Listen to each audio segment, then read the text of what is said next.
Hello நம்ம இன்னைக்கு இந்த வீடியோவில் எந்த விஷயத்தை பற்றி பேச போகிறோம் அப்படின்னு சொல்லி பார்த்தீங்க அப்படின்னா, பொதுவாக கமலஹாசன் இருக்கார் இல்லையா, கமலஹாசனுடைய ஒரு படம் ரிலீஸ் ஆகுது அப்படின்னா அது இப்போ புரியாது, நாளைக்கு புரியாது, கிட்டத்தட்ட 10-15 வருஷம் கழிச்சு தான் புரியும் அப்படின்ற ஒரு டாக் பார்த்தோம் அப்படின்னா, அன்னைக்கு காலகட்டத்தில் அதாவது 80s 90s இருக்கு இல்லையா, அப்போலேருந்தே பார்த்தோம் அப்படின்னா கமல் இருக்கார் இல்லையா, கமலுடைய படம் அப்படின்றது புரியாதுப்பா புரியாதுப்பா அப்படின்னு சொல்லியே பார்த்தோம் அப்படின்னா நிறைய படங்கள் அப்படின்றது ஃப்ளாப் ஆயிருக்கு அப்படின்னே சொல்லலாம். ஆனால் ஒரு வித்தியாசமான விஷயம் என்ன அப்படின்னு சொல்லி பார்த்தோம்னா, அந்த படம் ரிலீஸ் ஆகும்போது ஃப்ளாப்பான படங்கள்லாம் இருக்கு இல்லையா, எல்லாருமே சொன்ன மாதிரி கிட்டத்தட்ட 10-15 வருஷம் கழிச்சு இப்படி ஒரு படத்தை பாரு, அந்த மனுஷன் அந்த காலகட்டத்திலே எடுத்து வச்சிருக்காரு, இப்போ நடக்கக்கூடிய விஷயங்கள்லாம் பாரு அப்பயே எடுத்து வச்சிருக்காரு அப்படின்னு சொல்லிட்டு கமல் ஒரு லெஜண்ட் பா அப்படின்னு எல்லாருமே பாராட்டவும் செஞ்சிருக்காங்க அப்படின்னே சொல்லலாம். ஸோ இந்த வீடியோ பொறுத்த வரைக்குமே பார்த்தோம் அப்படின்னா கமலுக்கு கை கொடுக்காத 5 படங்கள் பற்றி தான் பேச போகிறோம். ஸோ கமல் இருப்பார் இல்லையா, நம்முடைய லைஃப் கேரியரில் இந்த 5 படங்கள் வந்துச்சு அப்படின்னா நம்மளுடைய லெவல் இப்போ இருக்கிறத விட எங்கேயோ போயிடும் அப்படின்னு சொல்லிட்டு அவர் எக்ஸ்பெக்டேஷன் இருக்கு இல்லையா, அதை பாழாக்கின படங்கள், அது மட்டும் இல்லாமல் மக்கள் கொண்டாட தவறவிட்ட படங்கள் அப்படின்ற மாதிரி தான் இந்த 5 படங்கள் அப்படின்றதுமே இருக்குது. ஸோ அப்படி என்னென்ன படங்கள் அதெல்லாம் அப்படின்னு சொல்லி நீங்கள் தெரிஞ்சுக்கிறதுக்கு முன்னாடி நம்ம சேனலுக்கு நீங்கள் புதுசாக வந்திருந்தீங்க அப்படின்னா இதே மாதிரி அப்பப்போ அப்டேட்டாக போயிட்டு இருக்கக்கூடிய விஷயங்கள் இருக்கு இல்லையா, அது கரண்ட் அஃபேர்ஸாக இருந்தாலும் சரி, பாலிடிக்ஸாக இருந்தாலும் சரி, ஸ்போர்ட்ஸாக இருந்தாலும் சரி, இதே மாதிரி அப்பப்போ அப்டேட்டாக போயிட்டு இருக்கக்கூடிய விஷயங்களை நீங்கள் தொடர்ந்து தெரிஞ்சுக்கணும் அப்படின்னு ஆசைப்பட்டீங்கன்னா மறக்காமல் நம்ம சேனலை சப்ஸ்கிரைப் பண்ணிக்கோங்க. ஸோ ஃபர்ஸ்ட் ஆஃப் ஆல் இந்த படத்தில் ஃபர்ஸ்ட் இடத்துல இருக்கக்கூடிய படமே பார்த்தோம் அப்படின்னா ஆளவந்தான் அப்படின்னே சொல்லலாம். ஸோ ஆளவந்தான் அப்படின்ற திரைப்படம் பார்த்தோம் அப்படின்னா ஒரு சில மாதத்துக்கு முன்னாடி கரெக்டாக ஒரு டிசம்பர் அப்படின்னே சொல்லலாம், லாஸ்ட் இயர் டிசம்பர் இருக்கு இல்லையா, ஸோ டிசம்பரில் பார்த்தோம் அப்படின்னா ஆளவந்தான் அப்படின்ற திரைப்படமும் முத்து அப்படின்ற திரைப்படமுமே பார்த்தோம் அப்படின்னா ரீரிலீஸ் செய்யப்பட்டுச்சு. கடந்த வருஷம் எண்டிங்கில் பார்த்தோம் அப்படின்னா நிறைய படங்கள் ரீரிலீஸ் செய்யப்பட்டுச்சு அப்படின்னே சொல்லலாம். அதில் குறிப்பாக பார்த்தோம் அப்படின்னா ஆளவந்தான் திரைப்படம் இருக்கு இல்லையா, என்னடா இப்படி ஒரு படத்தை பார்த்தோம் அப்படின்னா அந்த மனுஷன் அப்பயே எடுத்து வச்சிருக்கா, நம்ம ராட்சசன் பார்த்துருக்கோம், அது மட்டும் இல்லாமல் பார்த்தோம் அப்படின்னா இந்த சைக்கோ த்ரில்லர் படங்கள்லாம் இருக்கு இல்லையா, இதெல்லாம் எவ்வளவோ பார்த்துருக்கோம். ஆனால் இந்த மாதிரியான படங்களை பார்த்தோம் அப்படின்னா கிட்டத்தட்ட ஒரு 20-22 வருஷத்துக்கு முன்னாடியே ஒரு மனுஷன் எடுக்க முடிஞ்சிருக்கு. அதுவும் ஆளவந்தான்ல ஸ்பெஷல் விஷயமே என்ன அப்படின்னு சொல்லி கேட்டோம்னா அந்த படத்தினுடைய கதை திரைக்கதை கமலஹாசன் அப்படின்னே சொல்லிடலாம். இன்னைக்கு இருக்கக்கூடிய உளவியல் ரீதியான பிரச்சனைகள் இருக்கு இல்லையா, அதை அன்னைக்கே எடுத்து ஒரு படம் பண்ணதோட மட்டும் இல்லாமல் அது ரொம்பவே சூப்பராக பார்த்தோம் அப்படின்னா கையாண்டும் இருப்பார் அந்த படத்தில். ஆளவந்தான் திரைப்படத்தை பொறுத்த வரைக்குமே பார்த்தோம் அப்படின்னா 2 கேரக்டர்ஸ், ஒன்று நந்து ஒன்று விஜய் அப்படின்னு சொல்லிட்டு, நந்து கேரக்டரை பொறுத்த வரைக்குமே பார்த்தோம் அப்படின்னா முழுக்க முழுக்க மிருகம் மாதிரி நடிக்கக்கூடிய ஒரு கேரக்டர், முழுக்க முழுக்க மிருகமாக இருக்கக்கூடிய ஒரு மனுஷன் அப்படின்னே சொல்லியிருப்பாங்க. ஏன்னா அந்த சின்ன பையனுக்கு பார்த்தோம் அப்படின்னா சின்ன வயசில் சித்தியால் நிறைய கொடுமைகள் அப்படின்றதெல்லாம் ஏற்பட்டிருக்கும். ஸோ இதனால் எந்த பொண்ணை பார்த்தாலுமே பார்த்தோம் அப்படின்னா சித்தியாக நினச்சி அவங்கள கொலை பண்ணுறது, அது மட்டும் இல்லாமல் உளவியல் ரீதியான பிரச்சனைகள் இருக்கு இல்லையா, அதோட போராடக்கூடிய ஒரு மனுஷன் தான் அந்த நந்து அப்படின்ற கேரக்டர். இன்னொரு பக்கத்தில் பார்த்தோம் அப்படின்னா விஜய் அப்படின்னு சொல்லக்கூடிய கேரக்டர், இவரை பொறுத்த வரைக்கும் மிலிட்ரியில் கமாண்டராக இருப்பார். ஸோ மிலிட்ரியில் கமாண்டராக இருக்கக்கூடிய ஒருத்தரும் விஜய் இருக்கார் இல்லையா, விஜய் நந்து இவங்களுக்குள்ளே என்ன தொடர்பு, நந்துக்கிட்ட இருந்து விஜய் அவருடைய ஃபேமிலியை பாதுகாக்கிறதுக்காக என்ன போராடுறாரு அப்படின்றது தான் கதைக்கிழமை. ஸோ இன்னும் சொல்ல போனோம் அப்படின்னா இன்னைக்கு வரக்கூடிய நிறைய திரைப்படங்கள் சயின்டிஃபிக்கான திரைப்படங்களாக இருந்தாலும் சரி, இல்லை உளவியல் ரீதியான பிரச்சனைகளை மையப்படுத்தி எடுக்கக்கூடிய திரைப்படங்களாக இருந்தாலும் சரி, இதுக்கெல்லாம் அன்னைக்கே பிள்ளையார் சொல்லி போட்ட ஒரு திரைப்படம் தான் ஆளவந்தான். ஸோ அந்த திரைப்படம் மட்டும் அன்னைக்கு காலகட்டத்தில் வராமல் இப்போ 2Kக்குள்ளே வந்துருந்துச்சு அப்படின்னா கண்டிப்பாக கமல் இருக்கார் இல்லையா, அவருக்கு ஒரு ரொம்ப பெரிய அப்ரிசியேஷன் அப்படின்றது கிடைச்சிருக்கும். பட் ஒரு 10 வருஷத்துக்கு முன்னாடி வந்ததுனால அந்த படத்தை யாருமே பார்க்கல. ஏன்னா அந்த படம் பார்த்த யாருக்குமே இது என்ன கதை அப்படின்னு சொல்லி புரியல. என்னடா இது என்னென்னமோ பண்ணிக்கிட்டு இருக்கான், யார் யாரையோ கொல்றான், அப்புறம் உட்காந்து அழுகிறான், என்ன இவன் கிறுக்க மாதிரி பண்ணிக்கிட்டு இருக்கான் அப்படின்னு சொல்லிட்டு உளவியல் ரீதியான பிரச்சனை இருக்கு இல்லையா, அதை எடுத்து சூப்பராக கமல் பர்ஃபார்ம் பண்ணி கதை திரைக்கதை வசனம் எல்லாமே எழுதியிருந்தாலும் கூட அன்னைக்கு இருந்த மக்களுக்கு அதை புரிஞ்சுக்க முடியல அப்படின்னே சொல்லலாம். 2வது படம் அப்படின்னு சொல்லி பார்த்தோம் அப்படின்னா இன்னைக்கு வரைக்குமே கமலருடைய கேரியரில் ஒன் ஆஃப் த பெஸ்ட் திரைப்படம் அப்படின்னு சொல்லி சொல்லக்கூடிய திரைப்படம். ஆனால் அது ரிலீஸ் ஆனப்போ அவருக்கு கை கொடுக்கல அப்படின்னு தான் சொன்னோம். மகாநதி அப்படின்ற திரைப்படம் தான். ஸோ மகாநதியை பொறுத்த வரைக்குமே பார்த்தோம் அப்படின்னா சீட்டு போட்டு ஒரு சீட்டு கம்பெனியில் ஏமாறக்கூடிய ஒரு சராசரி மனுஷனாக தான் கமல் வருவார். அதுக்கப்புறமா அவருடைய லைஃப்பில் போலீஸ் ஸ்டேஷன் இருக்கு இல்லையா, அங்கே போகும்போது சிறைச்சாலையில் என்னென்ன மாதிரியான விஷயங்கள்லாம் இருக்குது, அங்கே எவ்வளவு தாக்குதல்கள் அப்படின்றது கட்டவிழ்த்து விடப்படுது, அது மட்டும் இல்லாமல் அப்படி ஏமாந்த ஒரு மனுஷனுடைய லைஃப் இருக்கு இல்லையா, அவருடைய லைஃப் அடுத்து என்ன ஆகுது அப்படின்றது தான் கதையே.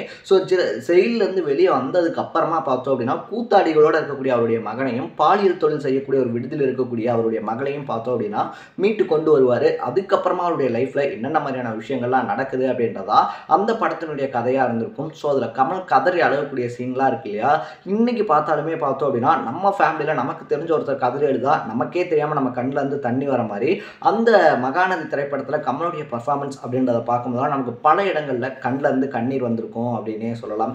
பட் அந்த டைமில் வரும்போது பார்த்தோம் அப்படின்னா என்னடா இந்த மனுஷன் சொசைட்டிக்கு செட்டே ஆகாத மாதிரியான படம்லாம் எடுத்து வச்சிருக்கான், இதை போயிட்டு யார் பாப்பா அப்படின்னு சொல்லிட்டு அன்னைக்கு அந்த மகாநதி திரைப்படம் இருக்கு இல்லையா, அதுக்குமே போதிய அளவுக்கு வரவேற்பு அப்படின்றது கிடைக்கல அப்படின்னு தான் சொல்லணும். ஆனால் கமலை பொறுத்த வரைக்குமே ஆக்டராக இன்னைய வரைக்குமே அவருடைய கேரியரில் one of the best film அப்படின்னு சொல்லிட்டு வகைப்படுத்தணும்னா அதில் மகாநதிக்கும் முக்கியமான இடம் இருக்குது அப்படின்னே சொல்லலாம். மூணாவது படம் நம்மள மோஸ்ட் ஆஃப் த பீப்புள்ஸ் பார்த்த படமாக தான் இருக்கும். ஏன்னா முன்னாடி சொன்ன 1-2 படங்கள் பார்த்தோம் அப்படின்னா நம்மள யாருக்குமே பேர் தெரிஞ்சிருக்கும், ஆனால் பார்த்துருக்க மாட்டோம். ஆனால் குணா திரைப்படம் இருக்கு இல்லையா, கண்மணி அன்போடு காதல்னு சொல்லிட்டு, ஸோ அந்த பாட்டு வரக்கூடிய அந்த திரைப்படம் அப்படின்றது பார்த்தோம்னா மனநலம் பாதிக்கப்பட்ட ஒருத்தன் அவனுடைய காதலிக்காக என்னென்ன மாதிரியான விஷயங்கள்லாம் பண்ணுறாரு அப்படின்றதான் அந்த படத்தினுடைய கதையே. ஸோ மனநலம் பாதிக்கப்பட்ட மாதிரி பார்த்தோம் அப்படின்னா கமல் நடிச்சிருக்க மாட்டார், வாழ்ந்திருப்பார் அப்படின்னே சொல்லலாம். ஏன்னா அவருடைய சின்ன சின்ன முக பாவனைகளாக இருந்தாலும் சரி, இல்லை அவர் செய்யக்கூடிய குழந்தைத்தனமான விஷயங்களாக இருந்தாலும் சரி, அப்படியே ஒரு மனநல காப்பகத்துலேருந்து தப்பிச்சு வந்த ஒரு மன நோயாளி மாதிரியே பார்த்தோம் அப்படின்னா முழுக்க முழுக்க இந்த படத்தை பொறுத்த வரைக்குமே கமல் ஒரு லெஜெண்டரி ஆக்டர் அப்படின்லாம் சொல்றதை தாண்டி ஒரு குழந்தையா கமல் மாறி இருப்பாரு அப்படின்னே சொல்லலாம்.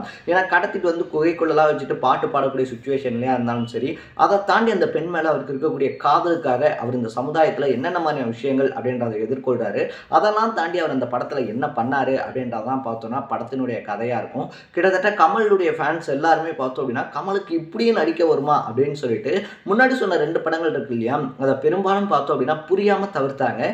பட் இந்த திரைப்படத்தை பொறுத்த வரைக்குமே பார்த்தோம் அப்படின்னா அந்த 2 திரைப்படங்களோட கம்பேர் பண்ணும்போது ஒரு அளவுக்கு கமலுக்கு கை கொடுத்துச்சு.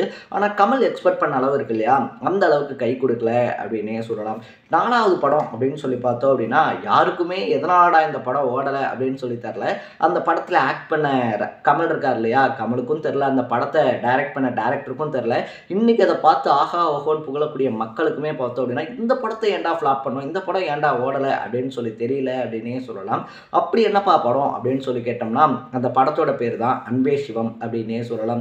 ஸோ கலகலப்பு, அரண்மனை இந்த மாதிரி காமெடி படங்கள் எடுத்துருக்கக்கூடிய சுந்தர் சி இருக்கார் இல்லையா, சுந்தர் சி தான் பார்த்தோம் அப்படின்னா அன்னைக்கு அந்த அன்பே சிவம் அப்படின்ற படத்தை மாதவன் இருக்கார் இல்லையா, மாதவனையும் கமலஹாசனையும் வச்சு எடுத்திருப்பாரு அப்படின்னே சொல்லலாம். ஸோ அன்பே சிவம் பார்த்தோம் அப்படின்னா எனக்கு அதிகப்படியான லாஸை தான் கொடுத்துச்சு அப்படின்னு சொல்லிட்டு பல மேடைகளில் பார்த்தோம் அப்படின்னா சுந்தர் சி இருக்கார் இல்லையா, ரொம்பவே ஓப்பனாக பேசியிருக்காரு. ஓப்பனாக பேசினதோட மட்டும் இல்லாமல் பார்த்தோம் அப்படின்னா அன்னைக்கு அந்த அன்பே சிவம் அப்படின்ற படம் இருக்கு இல்லையா, அது கரெக்டாக ஓடி இருந்துச்சு, எனக்கு ஒரு ரெகக்னேஷன் அப்படின்றத கொடுத்துருந்துச்சு அப்படின்னா நான் இந்த ட்ராக்குக்கு மாறி இருக்கவே மாட்டேன், கலகலப்பு அரண்மனைன்னு சொல்லிட்டு.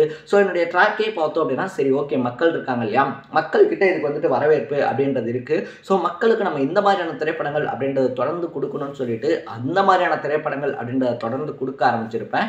பட் அன்னைக்கு அதுக்கான வரவேற்புன்றது கிடைக்கல. 10-15 வருஷம் கழிச்சு இப்படி ஒரு திரைப்படத்தை நம்ம மிஸ் பண்ணிட்டோமேன்னு சொல்லிட்டு ஃபேன்ஸ் இன்னைக்கு ஃபீல் பண்ணிக்கிட்டு இருக்காங்க. ஸோ அன்னைக்கு அந்த ரெகக்னேஷன்றது கிடைச்சிருந்துச்சுன்னா அந்த மாதிரி பல படங்கள் நான் எடுத்திருப்பேன் அப்படின்னு சொல்லிட்டு இன்னை வரைக்குமே ஃபீல் பண்ணிக்கிட்டே இருக்காரு அப்படின்னே சொல்லலாம். ஸோ நம்மள பலருமே பார்த்தோம் அப்படின்னா அந்த அன்பே சிவம் அப்படின்ற திரைப்படமே பார்த்துருப்போம். ஸோ ஏன் ஓடலை, எதனால் ஃப்ளாப் ஆச்சு அப்படின்றது இன்னை வரைக்குமே பலருக்குமே புரியாத ஒரு விஷயம் தான். ஸோ கமல் ரொம்பவே எக்ஸ்பெக்ட் பண்ணி கை கொடுக்காத படங்களில் இந்த அன்பே சிவம் திரைப்படமும் ஒன்று அப்படின்னே சொல்லலாம். லாஸ்ட் பட் நாட் லீஸ்ட் அப்படின்ற மாதிரி பார்த்தோம் அப்படின்னா ஹேராம் இருக்கு இல்லையா, ஸோ இந்த ஹேராம் அப்படின்ற திரைப்படம் பார்த்தோம் அப்படின்னா அந்த மாதிரி திரைப்படம் அப்படின்றத கமல் எடுக்கிறாரு அப்படின்னு சொல்லும் போது அவர் இந்துத்துவா கொள்கை அப்படின்றதெல்லாம் தூக்கி பிடிக்கிறாரு, மகாத்மா காந்தி இருக்கார் இல்லையா அவரை விமர்சிக்கிறாரு அப்படின்னு சொல்லிட்டு இந்த ஹேராம் அப்படின்ற திரைப்படம் வரும்போது தியேட்டர்களுக்கு முன்னாடி எக்கச்சக்கமான போராட்டம் அப்படின்றதெல்லாம் நடந்துச்சு. பட் அந்த போராட்டங்கள் எல்லாத்தையுமே தாண்டி தான் பார்த்தோம் அப்படின்னா கமல் இருக்கார் இல்லையா அந்த படத்தை ஸ்க்ரீனுக்கு கொண்டு வந்தாரு அப்படின்னே சொல்லலாம். ஸோ இப்போ வரைக்குமே பார்த்தோம் அப்படின்னா அந்த படம் பார்க்கக்கூடிய பலருக்குமே ரீரிலீஸ் செய்யப்பட்டதுக்கு அப்புறமா ராஜ்கமல் ஃபிலிம்ஸ் இருக்கு இல்லையா அதில் யூடியூப் சேனல் அப்லோட் பண்ணப்பட்டதுக்கு அப்புறமாவும் கூட கமல் இதில் என்ன சொல்ல வராருன்னே புரியலையப்பா, இங்கே இருக்காரு அங்கே இருக்காரு மறுபடியும் அங்கே ஓடுறாரு இங்கே ஓடுறாரு, என்ன சொல்ல வராருன்னே தெரியலையே அப்படின்னு சொல்லி நிறைய பேர் புலம்புற விஷயம் உண்டு.